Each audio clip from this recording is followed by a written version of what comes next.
Let's work. Yo, it's go time, showtime, never backing down time. One shot, yo, make it count, yo. Crunch time, shine time, make this moment my time. Get a grip, yo, ready, set, go. We bring the thunder. Bring the thunder. Let's work. Bring the thunder. Let's go. Bring the thunder. Let's work. Bring the thunder. Let's work. Yeah, it's my time, yo time. Step into the spotlight. Get lit, yo. Let yourself go. On time, high time. Gotta go big time. This is it, yo. Never take no fight time. Grind time. Take it to the street time. Turn the roof off. Get loco. Game time, win time. We gon' bring it home time. No regrets now. Let it all go. We bring the thunder. Bring the thunder. Let's work. Bring the thunder. Let's go. Bring the thunder. Let's work. Bring the thunder. Let's work. Good evening and welcome to Mountain Bears. I'm Mason Knight, and of course with me tonight in the co-hosting seat is the cubby with the most, and that is Techie Joe. How are you, darlings? Doing pretty good. How are you this evening? Oh, halfway evil, totally full. We have moved now past the it's too fucking hot to cook. Let's go get something out to fuck it. I'm putting it on the grill. Yes. Which unintended consequences? You are now annoying our neighbors in a way. Hey, it's a better way than they annoy me. You know. Yes. Yeah. Yeah, I was sitting there trying to say like in a different way than they annoy us, but yeah, there you go. So yeah, You know, sometimes you have to play with fire. basically. Hey Brenda. Hey Shannon. How are y'all? Sorry we're late. The grilling took a little bit longer than I expected. Well, And it's been as hot as Hades in my office. yes. So, we kind of didn't want to roast the bear or his system. Exactly. Yeah. So yeah, we've both been kind of struggling with the heat. Like I finally got to earlier, like between the blinding sun and the heat that was building up here, I was just like, I can't. Not one more thing can I do.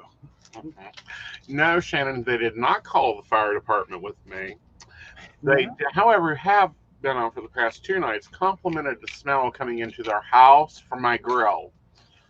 Yeah, I gotta love the fact it is right there against their house. Yes. I mean, not like dangerously so, but yeah, it's like right it's there. within 8 feet. Well, basically, Yeah. So yeah, definitely has to get a little bit annoying. Yes. For them. And they deserve it. They've earned it. Oh hell yeah. Yeah. Oh hell yeah. Oh, but it has been an interesting week. So, just to update those on the nail test, we've decided 3 days is the longest that they will stay on as a press on. We are moving on to full ones next week. Yay! Yes. There you go. Yeah. Oh, Shannon's coworkers keep talking about how their lunch smells so good all the time. Mm-hmm. Start charging them $10.50 a plate. You know, it works. Mm-hmm. Either that, or sometimes it's a good way to make friends with coworkers you actually want to make friends with. Mm-hmm. Take food. We used to take food all the time to the office. Now the office is here, so we don't have to take food anywhere. I just have to send someone out to get it. Well, no, we still cook. We cook a lot. Yeah. Yeah. Oh, so Brenda had horrible luck with press on her fakes. The nail glue won't stick to mine. That's my problem, is that it's not sticking as it should. Like, so is it not? So I guess I'd been making an assumption. Okay. So is it not sticking to the nail bed, or it's not sticking to the artificial nail? It's not sticking to the artificial nail. Oh. Yeah. Okay. Yeah. Shannon said that's more work than I want to do. I might bring them tacos on my birthday. You can have him DoorDash, or you got a hubby. He can deliver food. There you go. Always comes in handy. Always comes in handy. Mm-hmm. Yeah, so I'm going to try the acrylics. I think I will like them better. I do think I'll do an active cut, so they're a little shorter than this. Ooh, did you buff off the shine on the underside of the press-on? I have not. I have buffed off the shine of my nails, but not the inside of the press-on. Well, that would rough up the surface and should True. let that glue kind of spindle Right. up in there. True. Well, we'll see what if I've got replacements for these two, because these two have just been lost. One got lost at the store, so there's no hope of recovering it. Oh no! Yeah, apparently Shannon's mom would do that to make it stick better. Mm. Well, I really want the acrylic gels, Mm-hmm. but I had to see if I could put up with nails again. Yeah. Because it isn't like I can just get pissed off and snip them. No, you can't. No. Like generally bad idea. Oh, it's I like didn't lose them while cooking. He hasn't ate a nail yet. I have not. No, like yours have always been like the dog. There's something about every time you get near the dog, Yes. like a nail is gone. Mhm. And it's not like the dog like does anything exactly. Like it's just like in the whole process Mhm. of somewhere in there that like you lose a nail. Just about every time. Yeah. Like he has been hell on my nails. I haven't been that bad. But I think I'm gonna go purple and gold because I like the gold tip, Okay. and I think I'd like a really dark purple. And I may do some more of this jeweling stuff. Ooh, very cool. So yeah, the gels will definitely stick. Took me 2 months to get mine off on their own. Right. Oh gosh, quarantine couldn't get them filled or anything. Ooh. Well, see, now we had to talk about that kind of early on in the quarantine. Well, not too early on. Like I think early quarantine, we were all like, "How long is this gonna last? Yeah. Like, what is this? We don't know." And then probably a month or so in was when everyone was like, I need things. Mhm. I need And- service providers. Yes. Yes.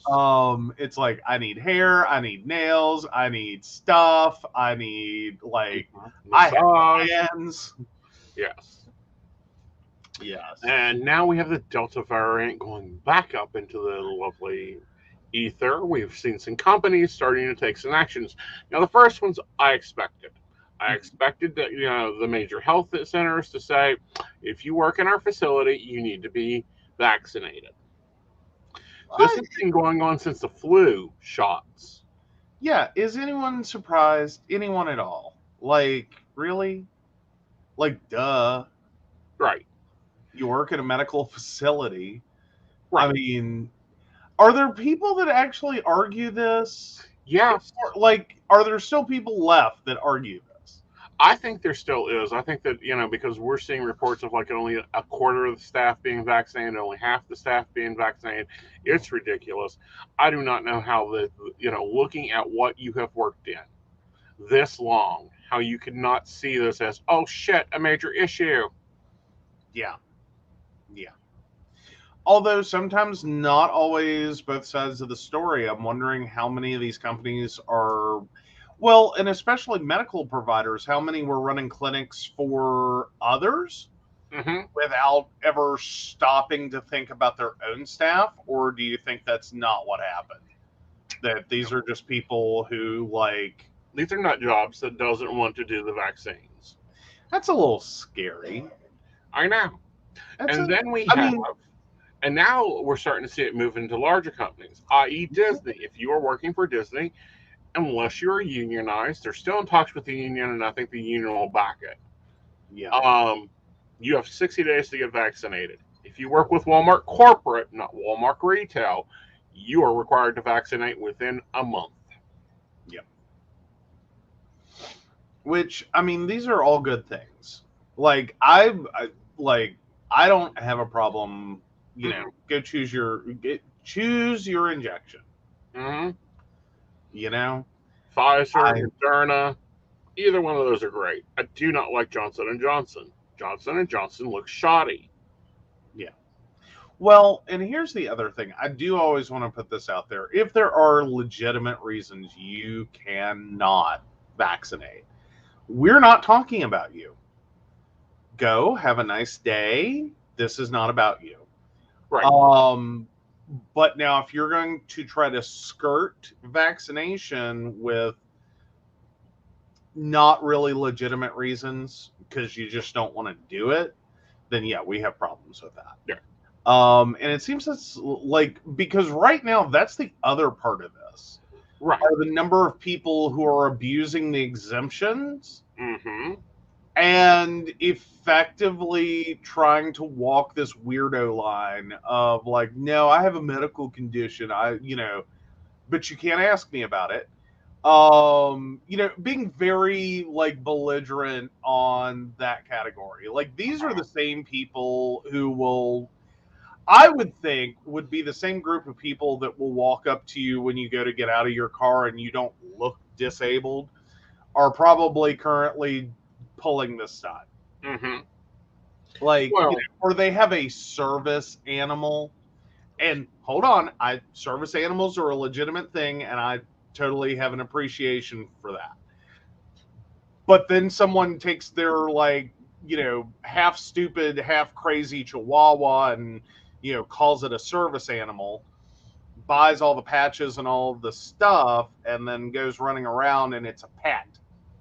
Has no special function, has no special training, has no real purpose other than they don't want to leave their pet at home. Not to be confused with a service animal. Right. And I can understand that. I mean, because, Vlad's perfectly behaved.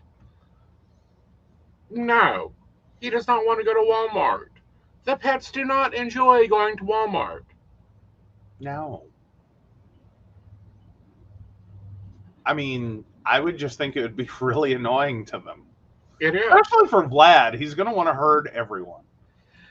He's going to want to herd everyone. He's going to want to check out everything. He's going to make judgments on what we buy, especially if it's meat products. He's going to be upset that we aren't buying everything in the vegetable department. Yes. It's like you can just back a tractor trailer up right there. Like, oh my God, the number of flippin' Brussels sprouts. Mm-hmm. Yeah. Like, he will go ape shit. Yeah, he'll be in puppy heaven. Right. But no, it's real, I normally do not like vaccines. Like flu shot, pneumonia shot, all those shots. I don't like them. I don't like them when they're untested. This one is so freaking pattern tested. If you look at the research, I do not know how anybody with a 12th grader education can't look at this and go, oh, okay, I see what you've done here. A plus B equals C, which causes D. Okay, looks good. Like the information is out there. Yeah. Well, and that is the one thing, is because everyone threw such a glitch so early on. Right. And they developed this one differently. We didn't have to go through 30 years of testing because the testing was already done. It was simulated quickly. Boom. This is modern medicine. Mm-hmm.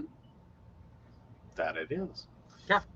So we have Disneyland, we have Walmart, Public. Pardon? Public. Ah, very cool. Yeah, Southern, a Southern grocery company is stepping up there and going, you ain't working here and killing our customers. Yeah.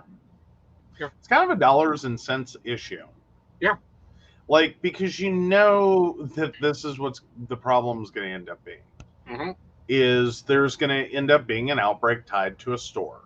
Mm-hmm. The same way they were tied to churches. I think companies can read the writing on the wall there. Mm-hmm. and all you have to have is one claim Mm-hmm.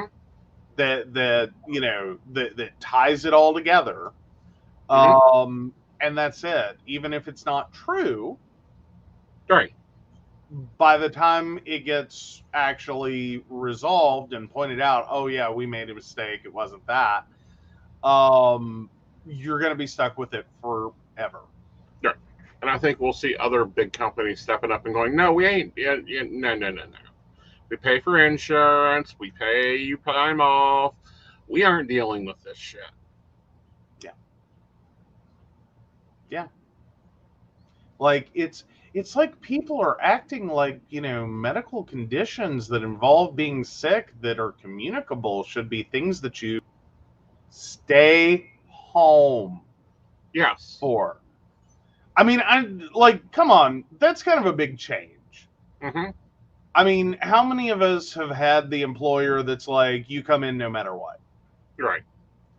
Like rain, sleet, snow, hail, illness, like unless you are projectile vomiting like the Exorcist, including the full head rotation,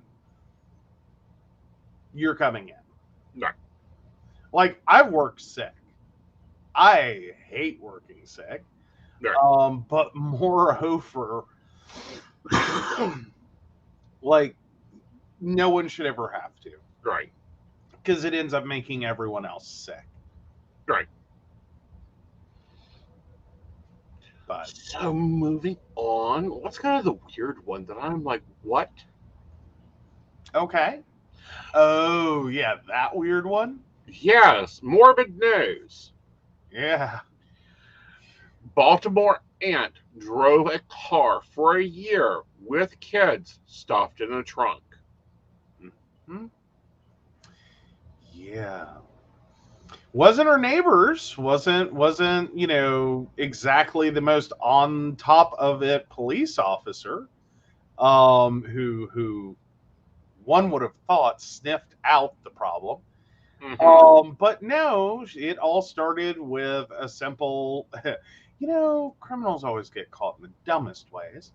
But yeah, with a license and registration check. Right. And apparently some issues with those documents. I think it was just the registration, though. Yes. Yeah. Sorry, I'm trying to catch back up on that article. It's a little, like, it was all over the place in, like... So Baltimore County Police said in a statement Thursday that they were grieved over the unspeakable deaths of discovering kids' bodies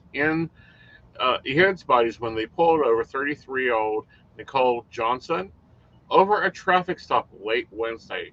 Police says the brother and sister, weighing just 21 and 18 pounds respectively, were like morbid malnourished before their deaths. Their fragile bodies were brought to the office of the chief medical examiner to determine the cause of death. Johnson was charged Friday in connection with neglect and abuse that caused death. Mm-hmm. And I found the part of the article. So unauthorized tags and registration on her car, and she was driving without a license. Like, this is how she got busted for this. Meanwhile, spoke to her neighbors, and it's like, no, I didn't see anything. I didn't hear anything. What? What?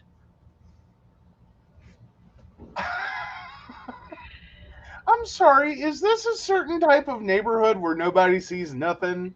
Because, like, I'm sorry, we don't live there. Like, in our neighborhood, we'd be like, oh, we've seen many things. Right. Like, we've been waiting for that one to get arrested. See, I'm still trying to figure out how this was contained. Because and you've done this, you had to throw a cooler away. Yeah, that was, oh God, that was a horrible mistake. Let me tell you, when your grandmother packs you a cooler after the holidays, It is very, very important that after your long meandering day that you remove said cooler from the trunk of your car when you get back to campus before parking it for like a week. Mm-hmm. Yeah. Yeah. Documents allege that Johnson said she had grown angry with Jordan more than a year ago, hit her knee several times, resulting in the girl hitting her head. Johnson told the police she put her body in a suitcase in her car in May of 2020, where it remained ever since. She allegedly told police that Larry's body was put in a bag alongside Johnson's a year later, without providing details how or when he died. There's a problem here. Okay. One. Well, there's a timeline problem. May 2020, Mm-hmm. and then a year later, putting the other body in there. Yeah. So 2 months ago. Okay.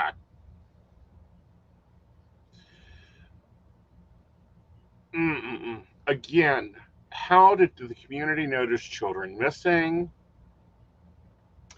As for where the children's parents are, we know from the article that the mother apparently had asked the aunt to take care of the kids in 2019 when she was unable to care for them.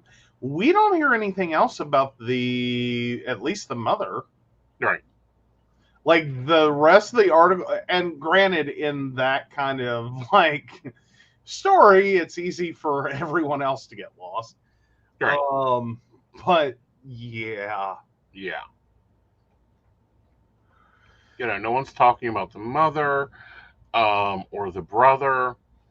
Hey, Well, actually, it says that she had tried to reach her sister after leaving her son and daughter in their aunt's care in 2019, but had been unsuccessful in finding them until she was told of their deaths. Wow.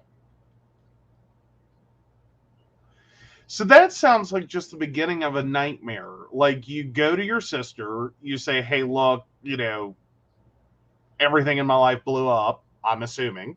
Mm-hmm. Can you take care of my kids? And then, like, it sounds like somewhere in that, first year, or roughly a year or so, she got her stuff back together, but apparently, I'm assuming the sister moved. Like, there's a lot of, like, unanswered questions in the story, but I'm going to go out on a limb and say the sister moved and, like, couldn't get up a hold of her. Again, like you would, I would think this would go the other way. I would think this would go the other way, though. Mm-hmm. Well, yeah, she should have definitely gone to the police at that point. But then again, she may have been scared to death that, like, her sister was trying to take the kids. And, like, once she goes to the police, then that's when you're going to see, like, Child Protective Services drop into the picture. Like, hey, what's going on over here, guys? Mm-hmm. And no telling what happens after that. I can understand why she wouldn't initially want to go to the police, Mm-hmm. but at the same time, that's a long, long time to be unable to get a hold of your sister. Right. Like, I think I would be really freaked out at that point. Right. Like, if nothing else, file a missing persons on her. Right. And then kind of work it from there. Well, again, it'd be, there's going to be a lot more coming out of the story. We're going to have to follow this one, because this is ridiculous. This is scary. Do we need to, our state requires a state inspection. Do we also need to have them check the trunks for bodies? Furthermore, like, that was what they were saying, though. You're right. Like, she didn't do that. Uh-huh. Like, I would think if, I'm pretty sure a friend of ours who does inspections all the time would notice the smell of decomposition. Mm-hmm. And be asking some questions. Well, and, my thought on this is also, we notice, we walk the dog. We notice one of our neighbors has a gas leak in his truck. Either that or he is hauling lawnmowers all day. Not for sure on that one. Yeah, but no, that truck constantly smells like it's been doused in gasoline and like don't stand near. Mm-hmm. But no, I mean, you would still think like someone's, and that's what leads me to question like how far are the neighbors? Yeah. I mean, depending upon where you are, and granted, this is let's see, we're getting Baltimore, Maryland. uh, you would have to be way out in the sticks of Maryland, wouldn't you? I would think you'd have to be so far back in the sticks, honey, that you're not in Maryland. You're in West Virginia. Well, effectively. But I'm just sitting here going, like, I wouldn't think you would be able to pull this off in downtown. No.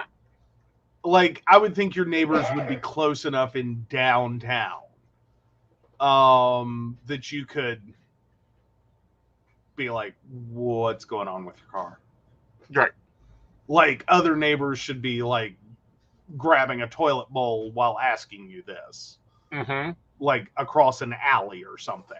Right. Like, I would think if you're in downtown Baltimore, you would be a little bit on top of everyone.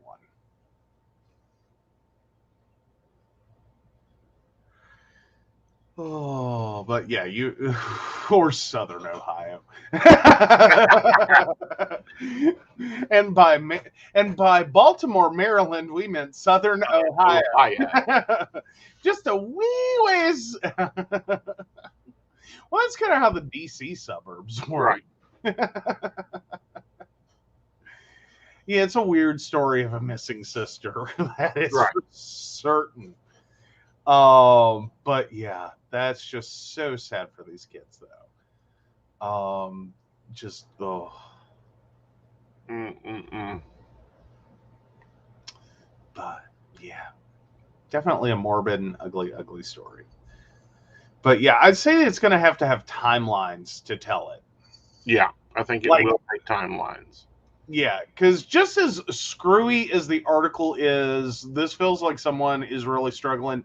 I mean, and who wouldn't to write this story, but like trying to get enough sense out of the details to like talk about it in a linear fashion was just out the window. Right. Like it's a story that's like layers of an onion. You just keep peeling. And there's Exactly. another one and another one and another one. Right. So yeah, I'd say it's like when the story gets told, it's going to have a timeline to put everything together. Yep. But I also think it'll be a good true crime story be showing up. Well, At the same time, it's like how do you drive a vehicle with 2 decaying bodies in the trunk and nobody noticed it? I mean, doesn't anyone teach the first rule of murder is get the body out of the trunk as quickly as possible? That's not Does the no first one rule teach of the children murder. this anymore? That's not the first rule of murder. Well, I mean, it's up there. First rule of murder is always pay with cash. Well, that too.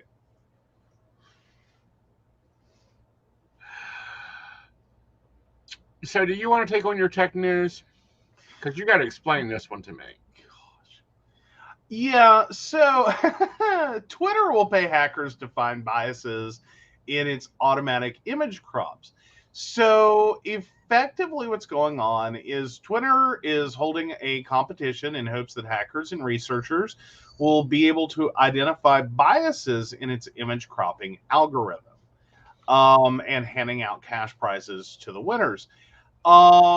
Typically a lot of tech companies will do this when either they know or there is heavy indication, Mm-hmm. or heavy allegation, that the way their product works, is in an inappropriate way. It's Right. something's not doing what it should, or something is built in a way that it's not what you want. So they'll give out, cash prizes, run competitions to try to get a community of programmers interested in basically in their spare time, tearing through the code to figure out what went wrong. Mm-hmm.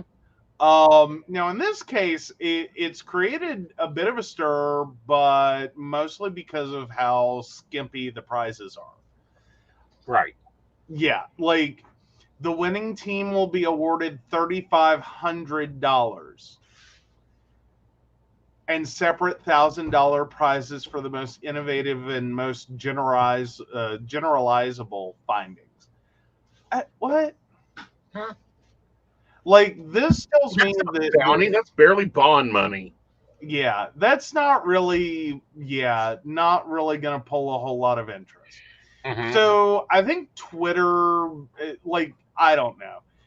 Twitter, it doesn't seem uses big prizes often to begin with, but that kind of also signals something different, Uh-huh. which is we don't think there's a problem with our product. Mhm. We want to catch some headlines, but we don't want to actually interest people that would find something. Okay. Yeah. It's sort of like, okay, so we're offering a cash reward for anyone who has information on the whereabouts of this suspect. Cash reward $10. Right. Who in the world breaks their back to turn that person in for $10? It's not a motivating enough sum. Right. Like, it just isn't. No. Like, you're not gonna, you'll get some press, you'll get some like, ooh, I found an issue with them. Yeah, like $10 exactly. See what I'm saying? Like, no one breaks their back for that. Right. Oh, this one is actually posted to I think they're handling it directly. Trying to look and see. Well, no, it's okay. So it's separate from its bug bounty program. HackerOne page. They're doing it through HackerOne. So yeah. But no, I mean, you're gonna get What I'm some. looking for here. That's my whole thing. Image bias cropping. Yeah. So image. Yeah. Algorithms are fun, right? Mhm. So what can happen when you're dealing with images is that you're effectively, because this is an automatic tool that'll figure out how to crop an image to get the most subjects into the post, so Mhm. that it'll kind of shift around if you send it too big of an image and figure out, okay, let me focus here. That, like, if you're literally looking at my segment of the screen right now, the computer is trying to figure out where's the person. Like, is he here? Okay, no, he's here. Is what the computer is trying to figure out. Now, when you have multiple people or you have multiple different people, what's being alleged is that it's predominantly going to be focusing on white faces. Okay. This is nothing new. We've had this problem for decades out of cameras and the automatic white balancing systems in those, and the auto image settings are typically all tuned for white faces. Mhm. And this can lead to a lot of issues when you're trying to either take a multiracial photo, as in you have multiple races represented in a photo, Mhm. or even sometimes when you're just trying to take a photo of a single individual that is non-white. You can start having problems with the camera won't properly account for the fact that this is a non-white person. Mhm. It's the camera is not detecting any form of skin tone, Mhm. but that's because it assumes there's only like one. Yeah. So it's the Um, L'Oreal problem of cameras. To some degree, yeah. Or kind of the are they a lone gunman or a terrorist? The color chart. That's sort of about where it ends up. Is that the camera has trouble finding faces, as well as finding and properly balancing for proper color registration, so that you actually see what someone looks like, instead of the camera trying to rebalance the image in a different way. Okay. But effectively, what's happening here is an automatic cropping that isn't finding people properly. Okay. Which means it may cause that image to get cropped and cut people's faces off because the algorithm wouldn't see them. Okay. Is what's being alleged. Now, Twitter is like, we don't know how this is happening. We're not even sure that this is happening, but we're getting reports that it's happening.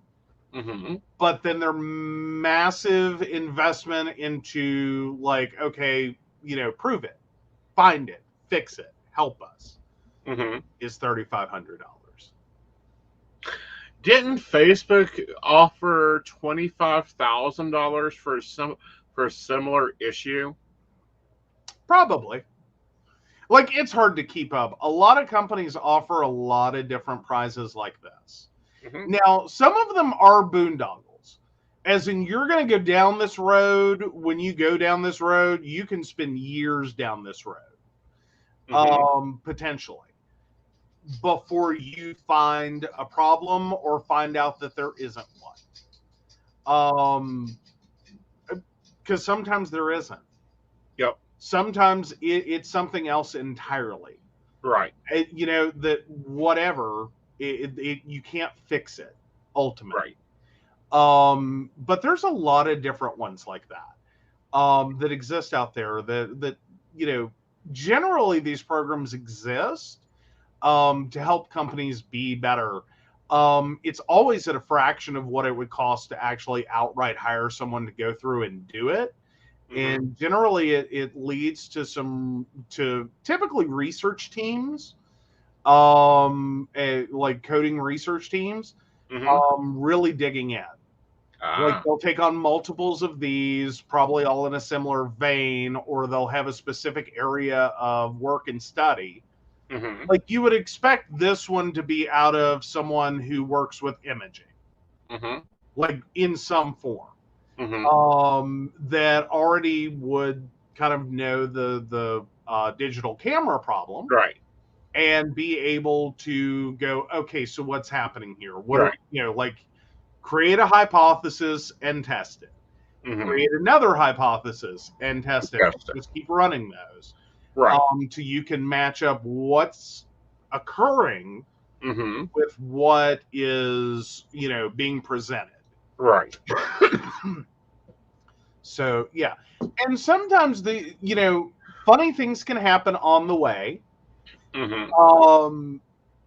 In imaging, you can run into issues with just certain tonal values, and not having nothing to do with the people. Right. Is that you can accidentally tell a camera or tell an imaging software to look in the wrong place for the wrong thing. Right. Because it's trying to.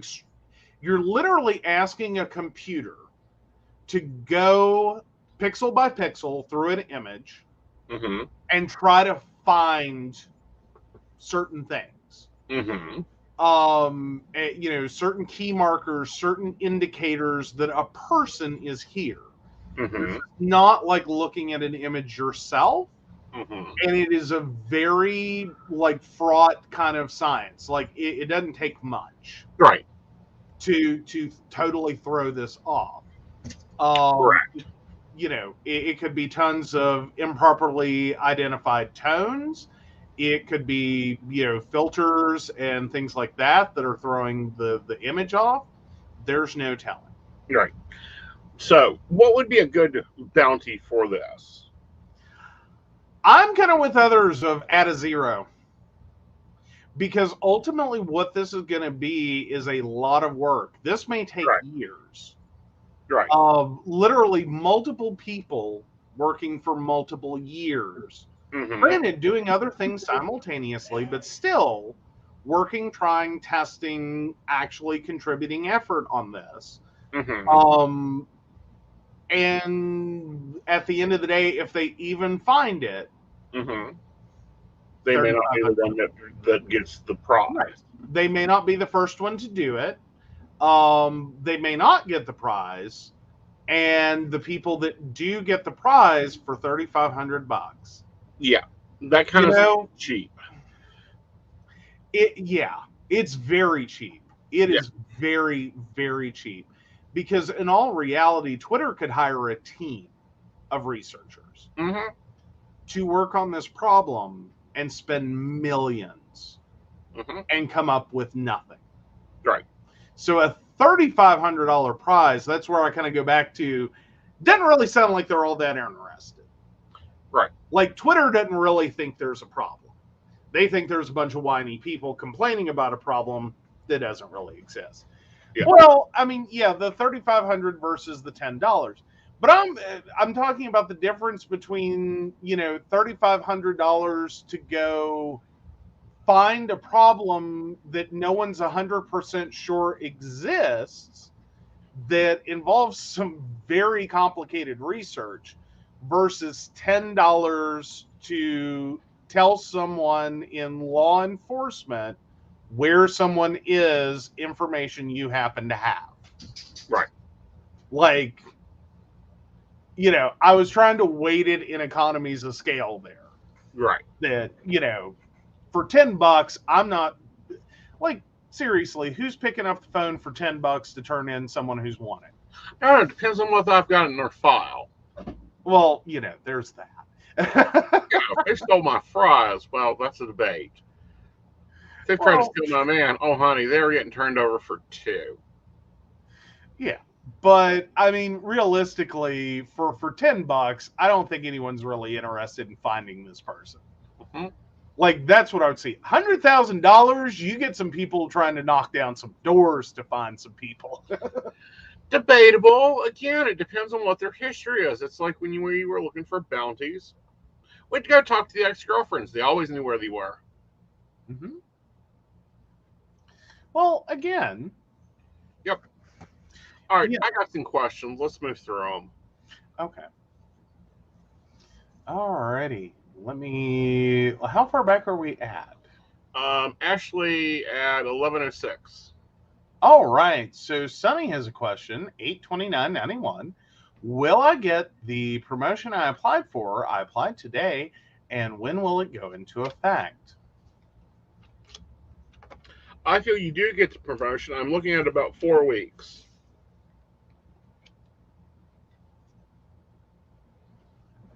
Okay, next up. All right. So Mary asks, 11/28/57. Will JLB go to a certain wedding in your neck of the Beckley, West Virginia woods? Well, it's in Tennessee. I feel he goes, but Tennessee is not in our neck of the woods. It's a good 2 hours away. Not really happily going, but goes. All right. And no, Brenda, I have no clue how anyone drives around with that smell. I just, oof. Oof. Oh, yeah. So, yeah, Mary's on board with the 100K or higher financial bounty hunter. Absolutely. Right. Oh, Ashley has a follow-on. Can you tell which position it is? One is more managerial and one is more supervising. Managerial. Okay. Okay, and then Sandy? Oh, weird question. 11/19/56. Who was the true love of my life, and is he still with me at times? Sandy, I don't normally get names. I do feel that he comes to you often and is with you at times, yes. All right, moving on. Yes. Let's talk about pay grade. Oh, all the angry stories first. Oh, Angry stories. supervise. Okay, so driving versus supervision. So yeah, supervision. I was sitting there reading that, going, "Would someone care to inform me, since the rest of the world knows the difference between managerial and supervisor?" Because everyone else was rolling, and I'm like, I don't know the difference. Let's talk about payment. Okay. Oh, so gay and bisexual men earn thousands less than their straight peers. Eye-opening study finds. Now, this is from Pink News and is out of the UK. So researchers from the Anglia Ruskin University combed through 24 studies that charted the salaries of people in Europe, North America, and Australia between 2012 and 2020.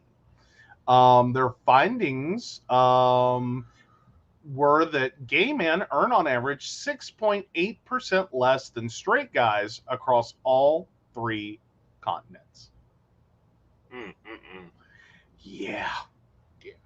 Yeah, it gets worse. Like, that was like, okay, 6.8% fine. Apparently, there's a gay bi tax for employment now, because everyone wants to be there. But then it goes on to point out that there are massive increases in the likelihood of gay and bisexual men to end up needing welfare supports, as well as the likelihood that, in addition to everything they'll face with discrimination at work. But there was also, I'm trying to remember or find it. Okay, I'll let you take it over. Well, give me a minute because I had to move this into Word because I hate its background. Oh yeah.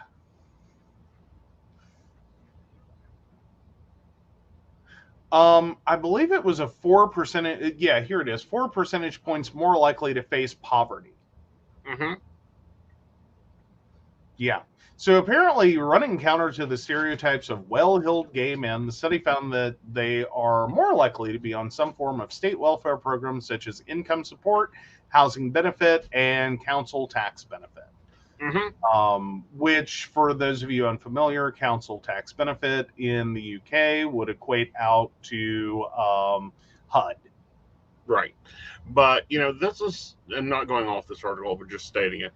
This is why you see most gay men owning their own businesses, doing their own stuff.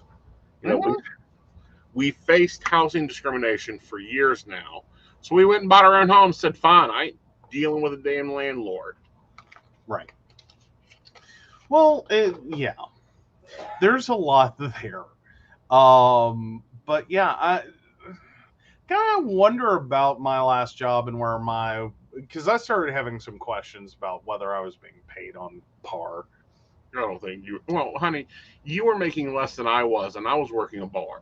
So I know you weren't being paid on par. Oh, yeah. Like, I don't know. Yeah. Yeah. Yeah. But this has been a common problem. We have always said there is a pay gap. There is a privileged pay gap, and then there's a bigger pay gap. And this is just echoed throughout the United States. This is why you see gay men working 3 and 4 jobs. No, we're not workaholics. We just know that if we got to work for somebody else, we have to work twice as hard and make more money. Mm-hmm. When we should have the disposable income. The number of times I've had employers say, but she has a family and I deserve my Christmas off. I mean, it's one thing if you want to be the employee that looks at someone and says, hey, look, you've got, kids and they're young and, I'll trade shifts with you. Mm-hmm. That's a choice. Right. But to have your employer be like, oh, they have a family and I have what? Exactly. Like, finish the sentence. Finish the sentence. Uh-huh. Look me dead in the eye and finish the sentence. You know what I mean? Like, it's one of those moments of, like, don't go there. But that's why, I always got stuck working holiday. Well, of course, I got stuck working all the time, but that was different. But, I'm tired of employers saying, but they've got a family, so that we have to pay them more. Or they've got a family, so they need their holidays off. Yeah. Yeah, no. No. Well, and I'm not about, like, here's the thing. I'm not opposed to employers being more friendly towards employees with families. I am not opposed to employers paying well. Mm-hmm. I do have a problem with you're not paying their family. Right. You're like, honestly, what you just said in that sentence would work out to spread your legs, pump out a couple of kids for a pay raise. Mm-hmm. Like, that's what she said. Uh-huh. Like, no, that's not how you want this to work. Mm-hmm. Because I will guarantee you there will be some people that will take you up on that. Mm-hmm. And will find a way to make that work. Well, we've seen Probably that. by not telling you they didn't keep the kids. Well, Or again, sending a few. we've seen this. We see this all the time. We see this in corporate America, and there's that, the woman tax, or the single tax, and because you're single or you don't have kids, we need you to work the holidays so that we can give Betty Sue, who has 7 children, off. No, Betty Sue needs to come work her shift like she should. Yeah. Plan your holidays around it. Yeah. Like, we're not trying to be Scrooge McDuck here. We're really not. You can, but hi. Right. My family invented Marappy Thanksmas because of work schedules and divorces. Mm-hmm. Like, this is the whole thing, is trying to shuffle between who has what kids on what holiday when, Mm-hmm. as well as I have, a busy season at work that goes from this date to this date, and everyone else is putting in for their vacations. Mm-hmm. And I'd really like to not be, sitting there trying to fight with everyone else to do it. Right. Like, I would like to be the easy employee that says, hey, that's cool. I don't care about the holidays, but I need this one day in between them. Right. But Like, here's the thing. When it comes to pay and money, I think it's bullcrap that, gays and bisexuals are being paid less. I think it's crap that women are being paid less. We have studies out there that say that, people of other races are being paid less than white, straight men. mhm. So when's it stop? Like, how do we get into this game thing? And it's starting your own businesses, being your own bosses, and finding those independent contracts and going, no, I don't work for that. I don't Well, work and for there's 25 cents. well, unfortunately, that's not always open to everyone. And so it's also going to have to come from making more demands of employers Mm-hmm. to, no, we're going to level this. Yeah. We're going to quit hiding behind some bullshit Mm-hmm. when you are blatantly discriminating against people Mm-hmm. and trying to go, oh, well, they have a better degree than someone who's been here for 10 years. Right. Like, you're having the person you're discriminating against you is training the person you just hired to go to a position higher than they are. Right. You have a problem. Right. That's called discrimination. Yes. Like, face it, acknowledge it, fix it, and move forward. Right. But yeah. What I find interesting, though, is the study also found that lesbians workers earn more, is in fact something double-edged sword, being an upshot for both sexes and disagreement. When looking at women and, their earning power, that lesbians earn more.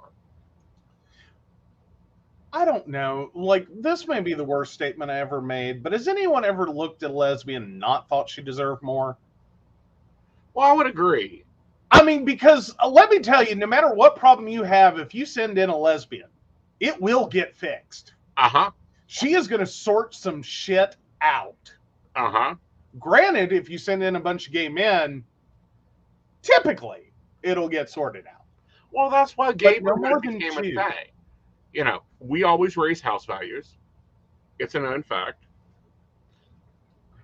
You know, Chicago should start putting some pride flags out on those houses and offering some genteel, funding. I'm quite sure we can redo Chicago in a matter of about 3 months. Call in some bears, get some twinks in there to make us lemonade. We'll have it done. There'll be a booming economy. And it'll be fabulous. And it'll be fabulous. I mean, there we go. But no, I'm sorry. Yeah. It's a weirdo thing though that lesbians, like, as many problems as women have getting equal pay. Mm-hmm. Straight, presumably straight, women have with getting equal pay. That lesbians are like, getting extra. Well, getting more fairer than they're more. Okay, so it was more fair, not more than. From the way the article is reading, it sounds like lesbians will pay paid the same amount as white Caucasian men married. Or close to it. Yes. Or as in closer to it. Mm-hmm. Yeah. Hooray for the lesbians. Well, I think it's very good that they've broken that wall. But yeah. I think everyone else needs to break that wall. I think if you do a job, you should get paid the same amount no matter who you go home to. Absolutely. Well, and that's my whole point, and that's my whole problem. Mm-hmm. Is the number of employers that are working this angle of, demographics and finances. Mm-hmm. And then they do it all under the veil of, you're not allowed to discuss what you make. Mm-hmm. Yeah, you are. Yeah, you are. Your employer asks you not to discuss what you make. Mm-hmm. I think everyone should know. Yeah. Yeah. This is one of the greatest leverage items that people have. Mm-hmm. Also one of the greatest fears we have, and it goes all the way back to childhood for some people. I know it goes back to there for me, because it used to be part of the golden three that you never, ever, ever talk about. You don't talk about how much you make. You don't talk about politics, and you don't talk about religion. Well, we have done screwed up the other two. Why not? Right. Why not start disclosing what we make? I think we need to. Oh, yeah. Well, and Mary points out Glassdoor.com, and that is certainly one of many sites that allow people to talk about what they make for specific companies. And I think Glassdoor still lets you do that anonymously. I think most do. So you can actually, talk about what you make. All right. Always round the number a little. Just for your own safety. It's real easy to get, figured out who you are if you're putting in the exact number. I'm just interested. Just a tiny bit. Okay.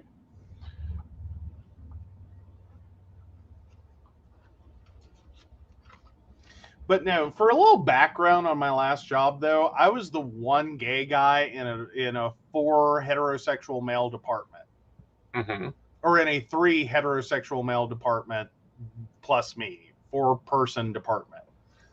And I already knew there were some issues with "quote unquote" hiring women for that department. Well, of course, with the monthly or was it weekly betting meetings? Oh, God. Yeah, there was a lot of problems there. Well, it wasn't weekly exact. Well, they did have basically a standing weekly meeting, but I never understood what that one was. But I will tell you, there was a convenient all-day meeting every time there was a mass hiring. So when HR did their full day of back-to-back interviews, Mm-hmm. they had an all-day meeting in the office that conveniently overlooked the parking lot. And I briefly got invited to those meetings until I said something about the fact that you face the only gay guy in this room away from the window, and then would stop mid-conversation to ogle. Mm-hmm. And I'm going, I don't really think this is a meeting. Right. Like, honestly, I figure like y'all need a towel and to be left alone for your male bonding. Clean up after yourself. At least. At least. Okay, I think I'm being underpaid. Oh, well. Well, we all take more money. Never say no to more money. Well, I understand that, but I'm trying to go through front doors, and yes, it is nothing but a pop-up bazaar. Oh, Mary, I wish they had been that on the nose. My life would have been, well, maybe they were at the Mm-hmm. end. Because I started getting left out of lunch meetings. Mm-hmm. So Mary points out when I worked in Orlando, Florida, every 2 weeks, my department male colleagues would take a long lunch at a topless bar with free lunch. They would come back buzzed. This was the mid 1980s. Well, I'm talking about the between 2005 and 2010. Mm-hmm. Like it blew my mind. I'm like, are you kidding me? Like, what are you guys doing? Are you stupid? Like, this is not things you do. I am not the rapping fairy. You are looking at the wrong rapping fairy. Take it away, rapper. Oh, My well, rapping is gift bags. okay. So yeah, gift wrapping hacks. All right. So Ashley, let me talk you through this. Let's start with there are some people who wrap and there are some people who gift back. You need to quickly figure out who you are. If you don't have space for this, if you don't have time for this, if you are rushed, hurried, and you have too much crap to wrap, tissue paper, pinch in the center, flip, and plug that little pointy triangle in, and keep filling until it looks like it's overflowing and you are done. If, however, you are dedicated to this, I am going to use wrapping on a roll, one, work by yourself. You do not need help. Help will cause more problems. I will certainly point out that if you go to Hobby Lobby, at least, probably many other craft stores, hopefully, I believe it is called the wrapping paper elf. If I remember right, it is this cool circular plastic thing. And it has a razor blade in it. You put it over the tube of paper, you slide it down, it cuts the paper for you. It makes life nice and easy. Decorated gift box are a lovely idea, Shannon. That's basically the big ones. Typically take your time, do it when you are able to get time to yourself. Don't be afraid to bribe someone to take the trolls far, far away. And have a drink. Just one. Buzzed wrapping is safe wrapping. My solution, check that box on Amazon. Comes pre-wrapped. Also a great option. Very great option. Yeah. Yeah. Or buy everything at a Hallmark store. And I say that with experience. If you go to Hallmark and you buy a gift at Hallmark, they will do the gift wrapping for you for a very small fee. Like literally, they'll make you buy the stuff and then do it right there in front of you. Like, and typically with beautiful precision. Oh, yes. Oh, look for the wrapping fairy. Well, be careful. You may have found the wrapping fairy, and that's how you're having so many problems. Fairies aren't Tinkerbell. We keep having large conversations, and no one listens to us. Take it away. So there is a TikTok that has been blowing up, and I am so wanting to do it. I gotta recruit one of my bears to do this though. It's about how to summons a fairy. Yeah, no, do not do that. Yeah, be careful with the fairies. Fairies don't help. Oh yeah. Well, I used to work. I spent a summer working at Hallmark. Thankfully, I came pre-trained in wrapping. So that sped things up a lot for me. The only thing, I spent the most time getting in trouble for free tissue paper because I never could keep count. Oh, come on. You buy like a stack of that crap for like less than a penny a sheet. If you're buying this company, it should be less than that. I know. And Hallmark wanted to charge at the time, this particular store wanted to charge 10 cents a sheet. Pure and I'm like, hold on. They just bought the thing off the shelf there with like the 300% markup. Mm-hmm. Oh, they can have as much tissue paper as they want. I'm sorry. I'm like, I can't count.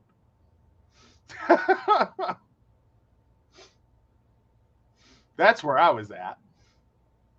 Oh, ooh! So Shannon's mom used to make them volunteer wrapping gifts at the mall for donation. Oh, definitely makes you efficient at it, doesn't it? Okay, so this one's a little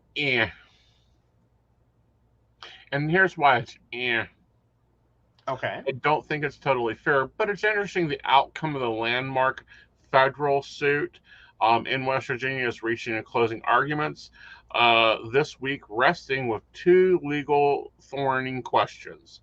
Was it unreasonable for three of the America's biggest corporations, a drug wholesaler, Cardinal Health, and C. Massey, to ship 81 million highly addictive opium pills to pharmacies in one small Rust Belt city on the Ohio River?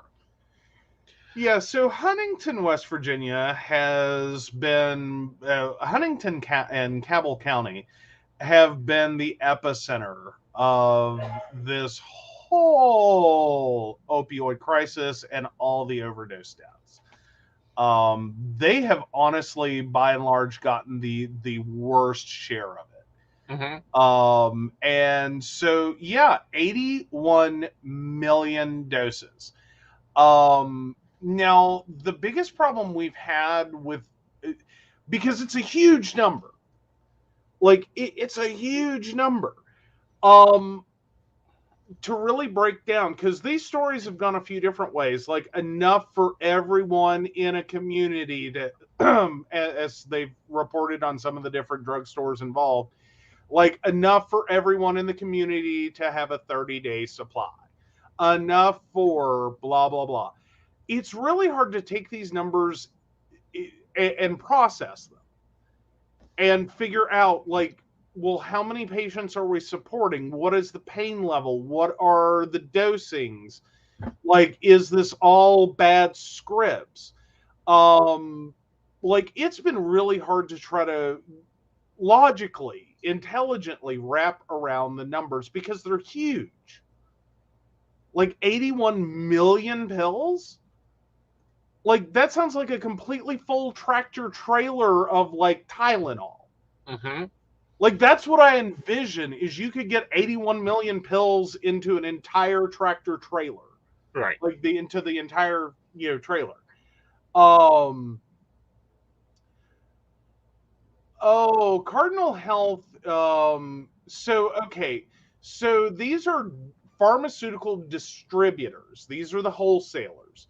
So AmerisourceBergen, Cardinal Health, and McKesson are all companies that. Do you ever see the big flipping truck back up to the pharmacy and all the bins start piling out? That is a drug wholesaler making a delivery.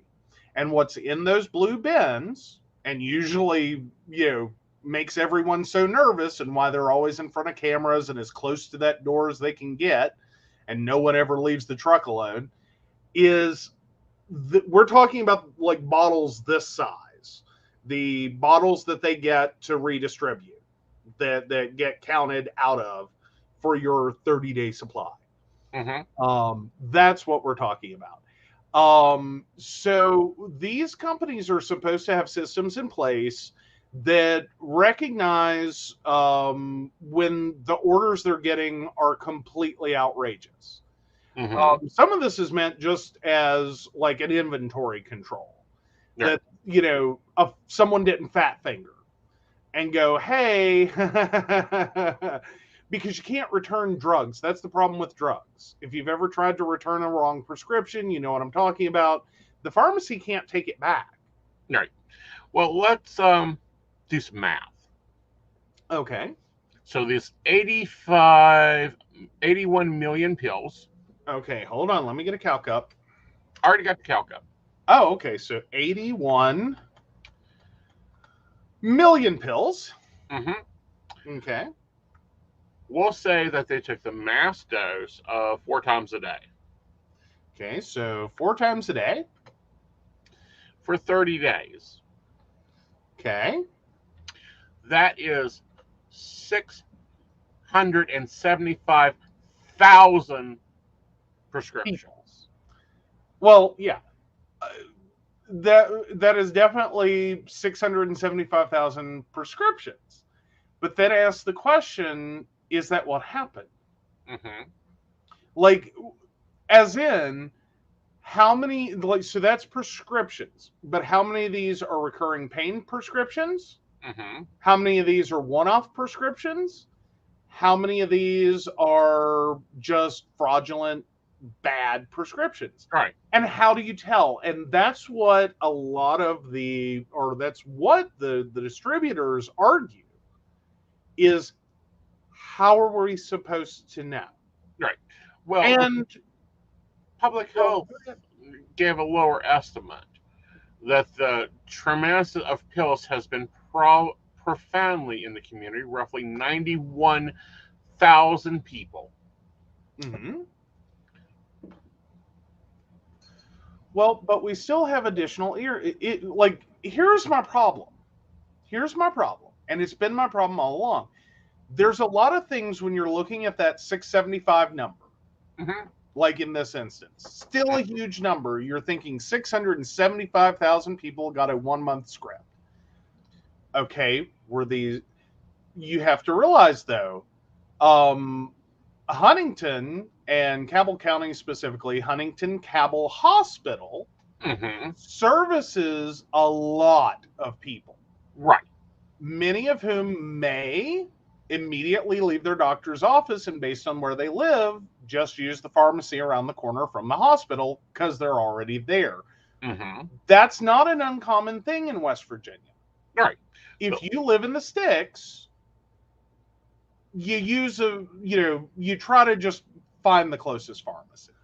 Right. But at the same time, they're quoting 9,100 people. 91,000, I believe you said? Okay. Yeah, population is 9,100. That means at this prescription dose, that there were 74.18 months of prescriptions doled out for the population. Mm-hmm. But again, that's the population there. Right. And that's what I'm saying is that doesn't look at the community they actually serve. Right. And that's where all this has been fighting around. Like, that's because I'm sitting here and just throwing the simple arguments that the distributors have been trying to make. Mm-hmm. Is that, yes, we understand this area has, like 5-10 pharmacies, Mm-hmm. and there's only X number of people, and that's their spot on the map. Mm-hmm. But they serve a community that is way bigger than they are. Mm-hmm. Like, they are, and that goes beyond the county, that, literally extends out. Mm-hmm. And when you're talking about the central location of, healthcare, or the centralization of healthcare around that hospital, there's a lot of people that are being pulled into that area for medical care, and it would be inevitable Mm-hmm. that, and especially as accidents occur, Mm-hmm. and those prescriptions are written, that people may fill them, like walk out of the ER at midnight and find the first 24-hour pharmacy. Right. Or 2 or 3 in the morning or whatever, and find the first pharmacy. It's a completely nuts thing to try to break down into simple numbers that you can just smack someone with. Because it doesn't tell the whole story, Mm-hmm. even though it feels like it tells a story. Right. I still think it's an excessively huge number of prescriptions that should have been setting off alarm bells everywhere. Right. And What? this is what I'm saying, is it should be setting off alarm bells. I think someone should have been going, what the hell? Why is, if we given 6.5 years worth of this medication out to this community? Mm-hmm. Check the registries, make sure, see where they're at. 6.5 years for every human in that community Mm-hmm. to get a prescription Right. every month. Right. And then, but the next part of it would be looking at comparable medications in different populations without an opportunity for abuse. Right. And looking at the trend line. Mhm. Like, if you could take a medication, Right. identify a medication, and its prevalence of prescription that would be similar, Mm-hmm. and look what that looks like in that community. Say, potentially something like Lipitor. Mm-hmm. No, I don't think does Lipitor have an abuse potential? Like, can you snort it? And never mind. Let's not even talk about that. Assume you can't. Uh-huh. Assume you can't. Yes. But if you could take a medication like Lipitor, look at the number of people in the community that should need it, Mm-hmm. then extrapolate how many people are actually getting prescriptions filled in that area for it, Mm-hmm. you would have a better gauge of like what's going on here. Right. And that's the reporting problem I've seen that I don't like. Is Right. no one's sitting there and trying to like, and I'm not saying minimize the numbers. Let's not minimize the numbers, but put them in scale. Right. Because all we keep doing is talking about, that's 6.5 years Mm-hmm. of medication. Well, but okay, I understand for everyone that lives there, that every resident that lives there, Mm-hmm. 91,000 people. How many non-residents come to that community, get prescriptions filled, seek medical care, and could potentially have a legitimate Mm-hmm. medication need? Mm-hmm. Versus how much of this can you extrapolate from data for unabused medications Mm-hmm. to go, what the hell? Like, my problem is it's unindexed. Right. Every time we talk about the numbers, they're unindexed numbers. Well, the other part of this that I really do not like is the drug company stance. It's the doctor's fault. They wrote the prescription. That's the same argument we hear out of gun makers and bullet makers for the AKR-57. Well, they buy them. They're the ones buying the guns and the bullets. If we don't make them, they'll make them themselves. Well, and that's the rabbit hole of this problem, though, is you have the distributors blaming the pharmacies for ordering that much. Mm-hmm. You have the pharmacies in turn blame the doctors for prescribing that much. Mm-hmm. Then you have the doctors who turn around and look at the pharmaceutical companies that make the pills going, you told us it was safe. Exactly. And that's the main problem there. Yeah. Doctors were told these are non-addictive, these are all regulated. No, it's so weak in opium, it won't be addictive. It can't cause this. We knew opioid was addictive in 1843. That's why opiates are outlawed in the United States until the mid-80s. Mm-hmm. Well, but primarily, though, what's happening here is you have an entire system in which fundamentally, at bare basics, you had a lot of doctors that were given a lot of free lunches, taking on a lot of trips, given a fuck ton of ballpoint pens to write scripts for meds. Mm-hmm. That were told how safe the meds are and how effective they are and how wonderful they are, and you should use our meds. But these are the people making the pills that they sell to the distributor to sell to the pharmacy to fill the prescription written by the doctor. Mm-hmm. Like, it's a giant circle. Right. And no one seemed to have gotten it until opioid medications and the fact that you suddenly had a product that had severe abuse potential. Mm-hmm. Again, it's not Lipitor, guys. I don't know anyone who intentionally takes too much of their Lipitor. Accidentally, sure, you forget you took a pill, but intentionally goes, I'm going to take like 10 or 15 of these because they do something. Right. It's a drug, I'm sure it does, but whatever it does, apparently is not awesome enough for you to have a collection of patients big enough that enjoy this experience enough to screw with the whole inner workings of this. Mm-hmm. Because that's the pain point. Right. And pun somewhat intended, is that you're mixing pain with medications that have an opioid receptor effect. Mm-hmm. So effectively, you get high, you have a good time, you feel euphoric, you do a lot of damage to your body, but fundamentally, people enjoy taking them. Mm-hmm. Is what it breaks down to. And there's a lot of people that enjoy taking them. Right. Nothing in the system was built to catch that. One, that was what was happening. Because doctors are still over here being told, no, it's safe, totally not habit forming, totally not addictive. Mm-hmm. Okay, but how many people? How many prescriptions did it take before the pharmaceutical company realized there's no way in hell our claim was legitimate? Right. No way in hell are these people not getting high off this. Right. No way in hell is this level of prescribing not related to abuse. Right. Oh, well, Mary, I certainly understand there are people who do not enjoy the high on opioid experience. I get that, but there are enough that do.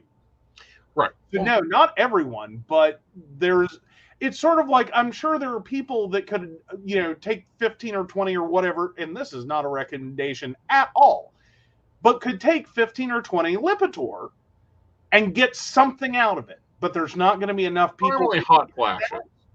Well, but again, not enough people are going to get an enjoyable experience for a lot of people to do that. Right. One, don't do that. Period. Right. End of story. Don't do it. Don't know what happens if you take 10 or 15 Lipitor. Would assume that you die. But if there's any potential you could get high off of it and have an enjoyable experience, one, I'm saying that's got to be a small, tiny group. And no, not everyone's going to want to do it. It's not going to be worth it. It's not going to be worth the, chest pain and everything else that will come with it, I would hope. Oh, an offshore fentanyl. Do we even want to go to that? Well, see, here's the thing. I just Googled, and yeah, there is no treatment for overdose of Lipitor. Supportive measures instituted are required to do with extreme drug buildup. In the plasma proteins, hyperglobin does not extend to significant effects to Lipitor cleansings. Awesome. So there is no big deal if you do that. But here's the problem. Here's always been the problem. And Mary brings up the fentanyl, that now they're having to use fentanyl because opium is not touching these people's pain. Well, but no. She's talking about the stuff coming in from overseas illegally. Yeah, I'm talking about the real cost of this. Well, yeah, is that now we're having street drugs, which, granted, heroin was never a good choice. And, just follow along with me for a minute. I'll follow you for a moment. Okay. I'm not saying that heroin was a good choice for anyone to just go do with, it wasn't the best idea when it was prescription. After, when it became a commonly abused street drug, using heroin was already a bad choice. Now we have heroin cut with fentanyl. Mm-hmm. This isn't getting better. This is far more dangerous and far more of what Huntington Cabell is seeing. Right. In terms of overdoses and death. It is keeping this county running. They are having paramedics literally break down under the strain. Paramedics, firefighters who barely see a fire, but they are doing Narcan administration all day long. Yeah. That's all they get done.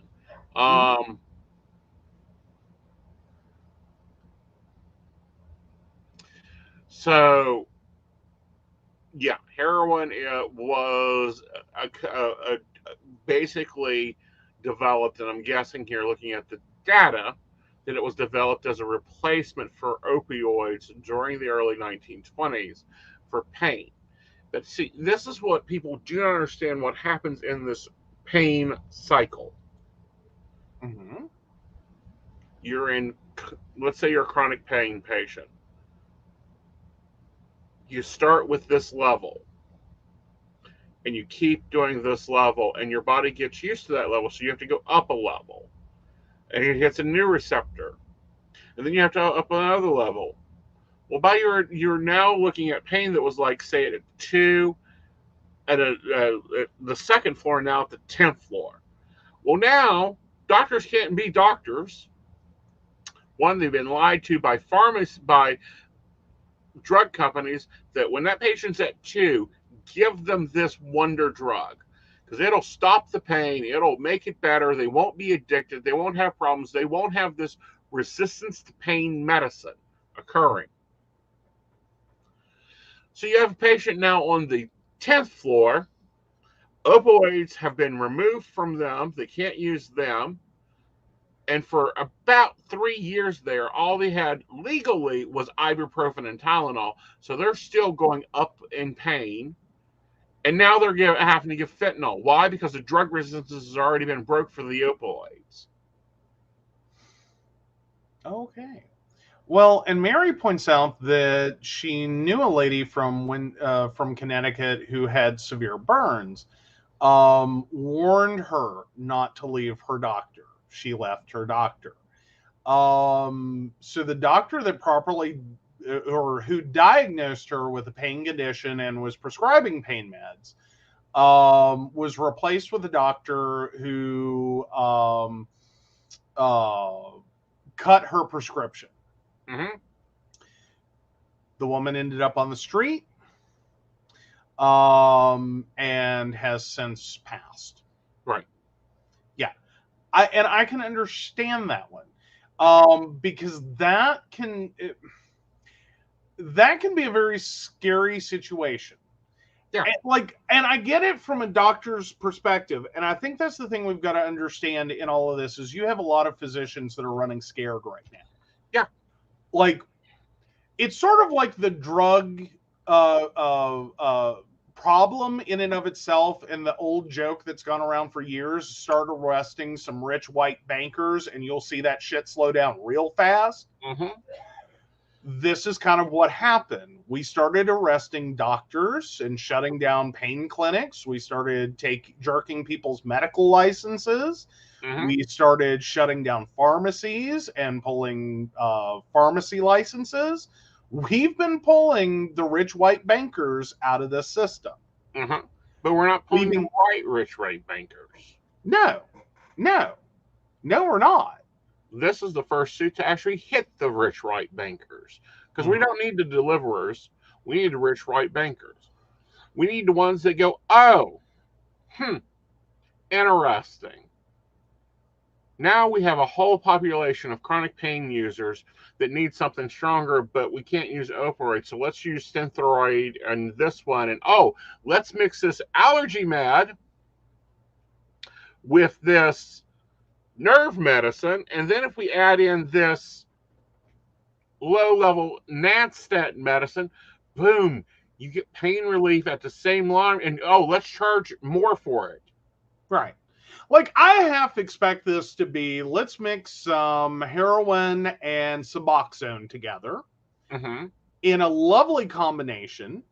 So you can't get high off of it, but at the same time, you do get pain management. Something like that, I figure, is what's going to come out of this.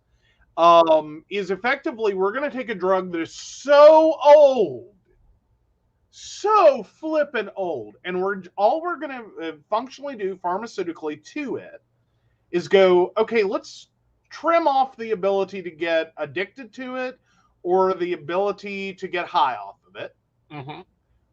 Or both, maybe go for a 2-for-1. It might be an accident. And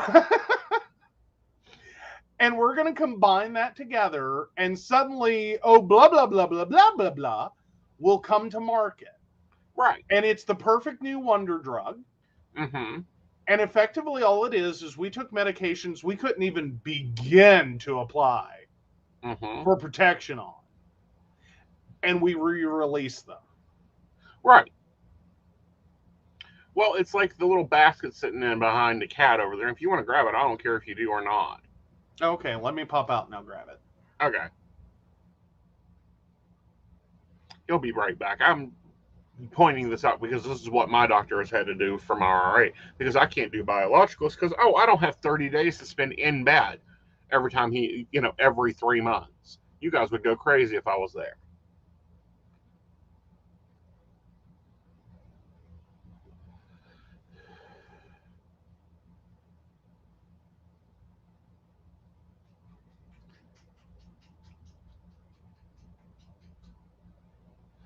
It is a lot harder. All right, welcome back. Hi. Show them my pretty basket. Tilt it down a little bit. See all that? That technically 20 years ago was 4 pills. There's a pill in there for my sugar. There's a pill in there for my cholesterol. There was a pain management pill. And then on the other end, there's another pill that is supposed to stop the tremor. Everything else is a combination of this buffer and this drug that does this, that does this, that does this. Yeah. Joseph. Bibbidi boppity one. Joseph. Come on. No. Not allowed in my area. This is mine. Go start your own podcast. Yeah. Bye-bye. Delete comment. Oh, sorry you decided to play this game. There are no cash and prizes, only sadness.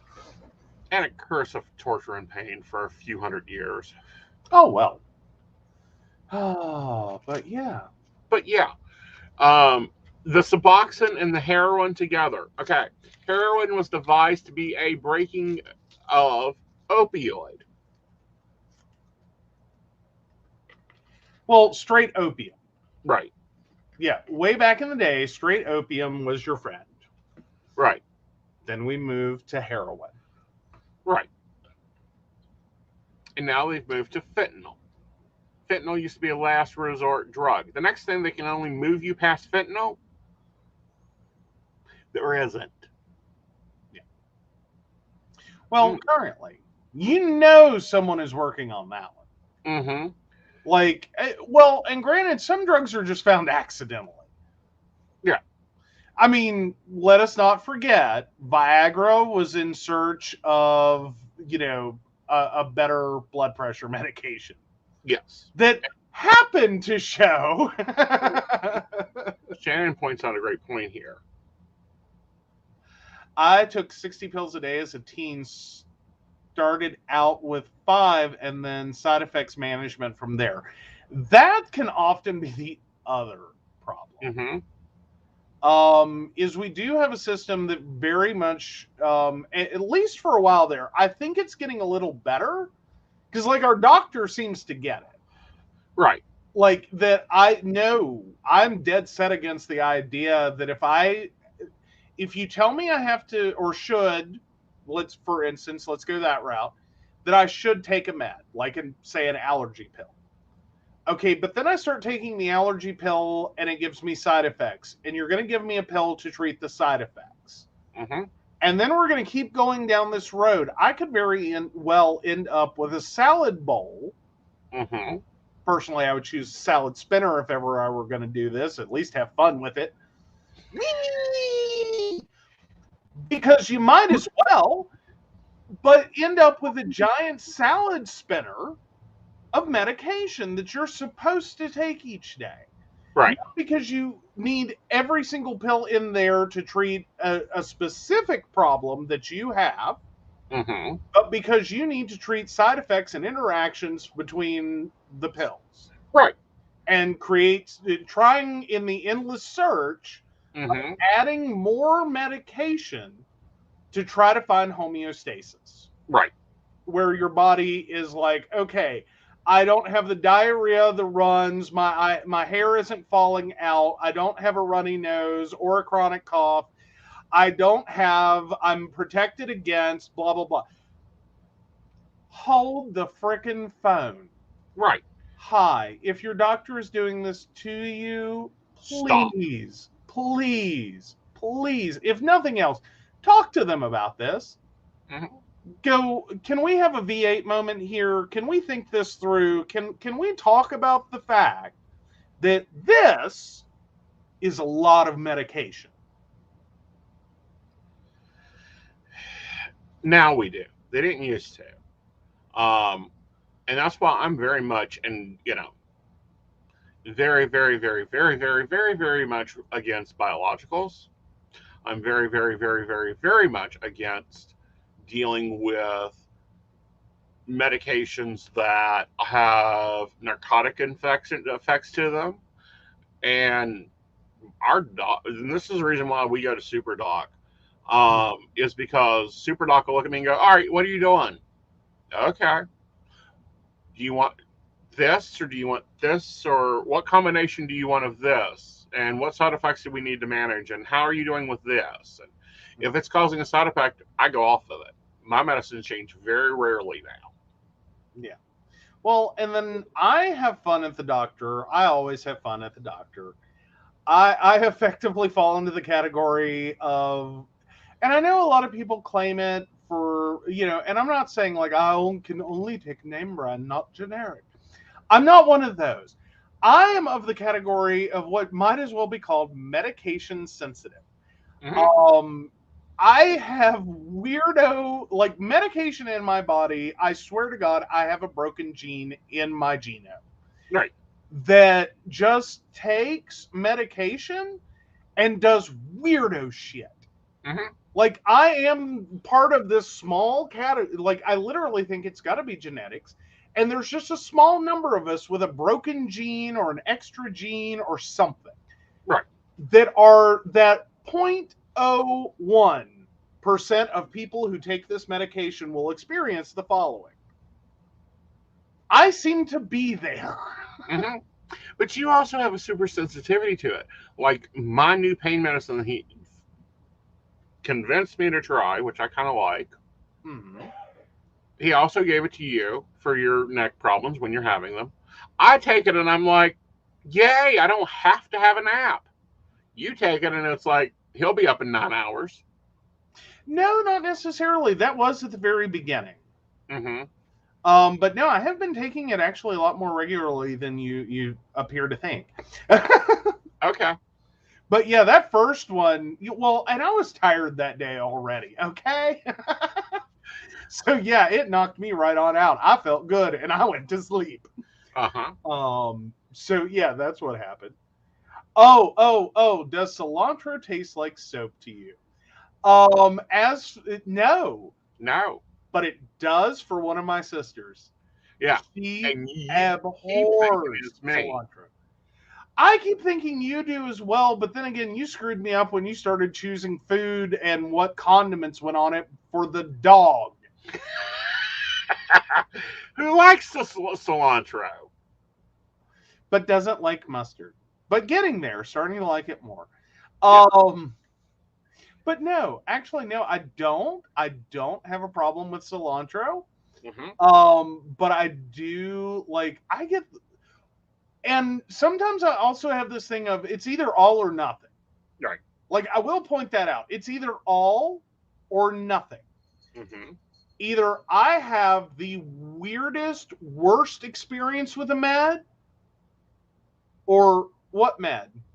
Yeah. Like it does what it's supposed to. I'm fine. Life's good. No issue. Right.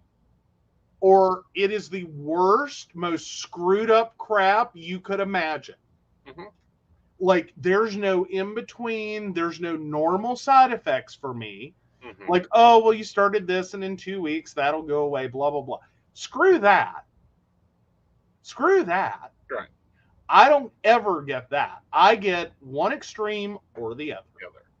Well, and I'm going to say this, and a lot of people will question me about this, and I'll say point blank: if you get diagnosed with a condition, i.e., I got diagnosed with RA and a bunch of other crap, you need to become experts in that condition, Mm-hmm. so you can go, here's our progression, here's what I'm looking at, these are the preferred meds, these are what we are doing.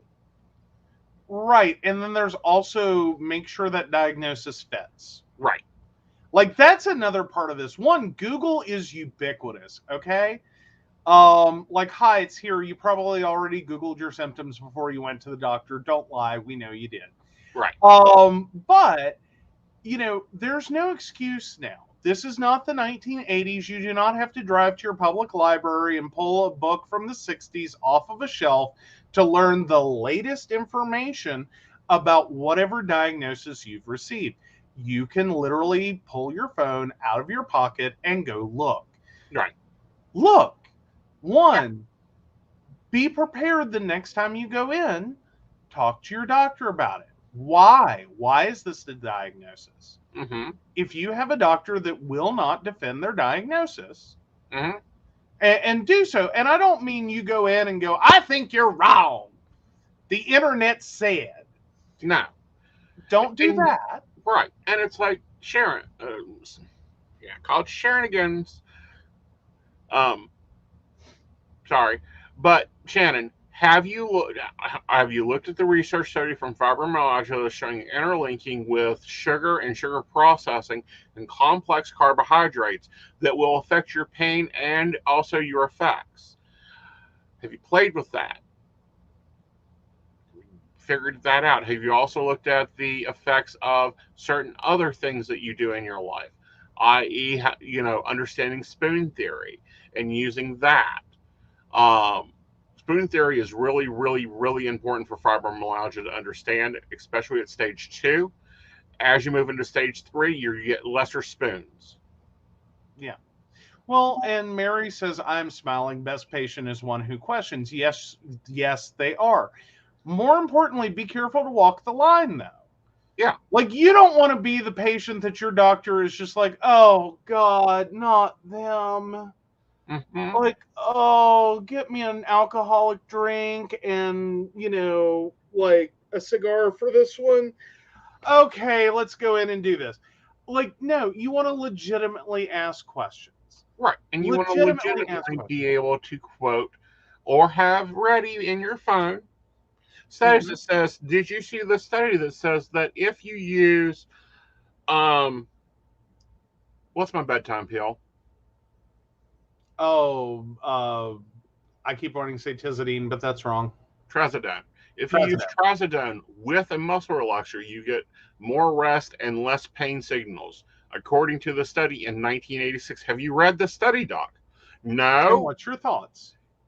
And what's your thoughts? No. Well, here, let me email that to you. What's your email address? Like Super Doc either loves me or hates me, and I can't tell which because I'm sending him stuff all the time. I think he's good with it. Yeah. I really think he's good with it. That you are interested in your care. You are wanting to make sure that you're getting the best possible care and recognizing that doctors are human. Mm-hmm. Like, this isn't about telling our doctor he's wrong or that he's stupid or that he doesn't know something, or we don't care. We Mm-hmm. don't. I don't care. I don't know everything about my field. Right. There are plenty of things about IT I won't ever know. Right. And I accept that. I'm cool with that. I like fine, tell me about it. Let's talk about it. Let's see if that works for you. Cuz fundamentally you're paying someone $150 or more an hour for a 15-minute appointment. So actually more than $150 an hour. But you're spending that 15 minutes or 20 or 30, whatever it morphs into, you're spending a lot of money, a lot of healthcare money. Mm-hmm. If it's not directly out of your pocket, a lot of money is being spent there. Don't be afraid to ask questions. Don't be afraid to go, I'm confused. Don't be afraid to say, I'm not trying to call, like name call. I am not trying to shove anything down your throat or in your face or whatever, but I got questions and I need someone to help. Mm-hmm. And start there, like let that be the attitude that guides you and go, okay, I'm seeing this and it doesn't match up. What are your thoughts? Mm-hmm. And then evaluate that and evaluate your physician on how they respond to that. Mm-hmm. Because if your physician is sitting there going, don't worry, little darling, I'll take care of the thinking, find a new fucking physician. Exactly. Fire them. They are employees. Treat them as such. Yeah. If my Uh, lawn boy doesn't cut my grass, I will hire a new lawn boy. I will begin new interviews for a super doc if my super doc suddenly becomes villain doc. mm-hmm. Yeah, very much true. And I've gone through some crappy doctors. Yeah, I fired two of Let them. it be said. Well, yeah.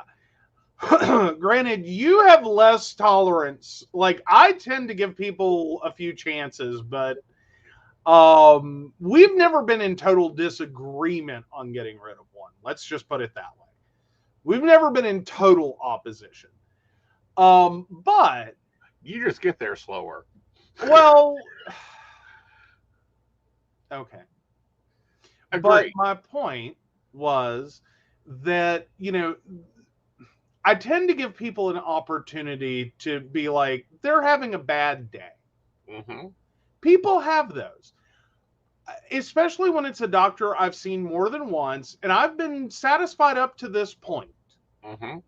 I'm a lot more titchy when it's someone who starts bad and ends worse. Mm-hmm. Um, and that has more to do with doctors I've seen in the past Mm-hmm. that literally started bad and only got worse. Mm-hmm.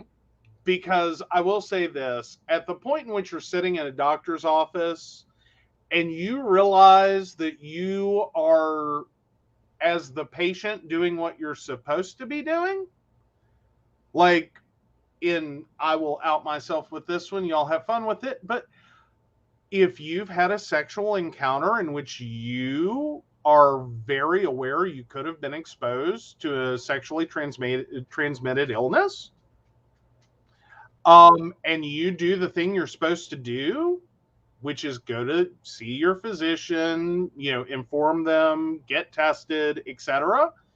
And they're literally looking at you and saying sentences like, I don't think you have anything to worry about.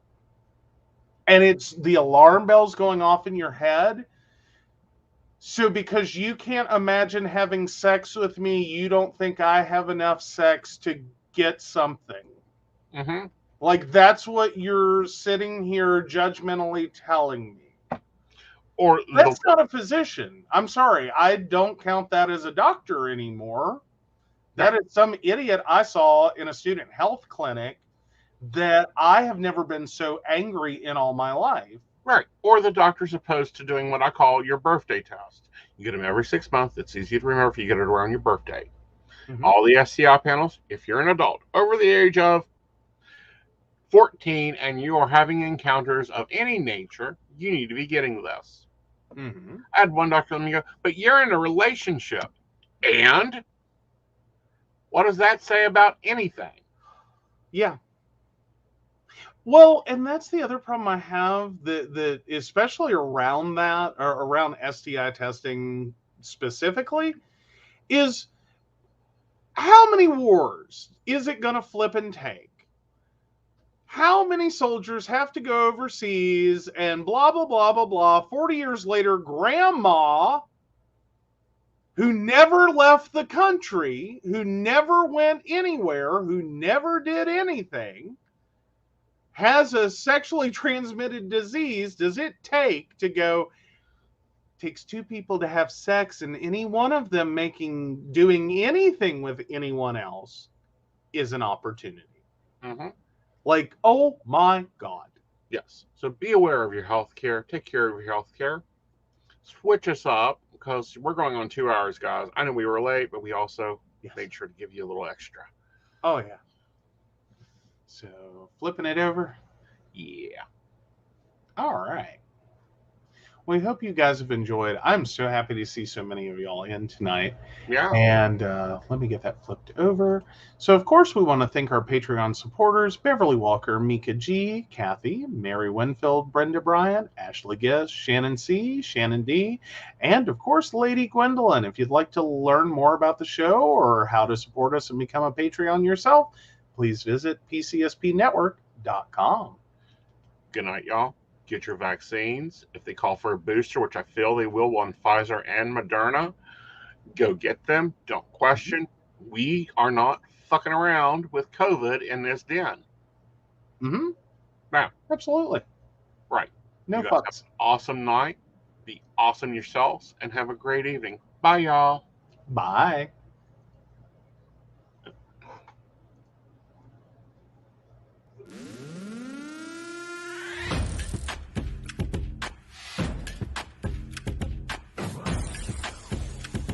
Let's work.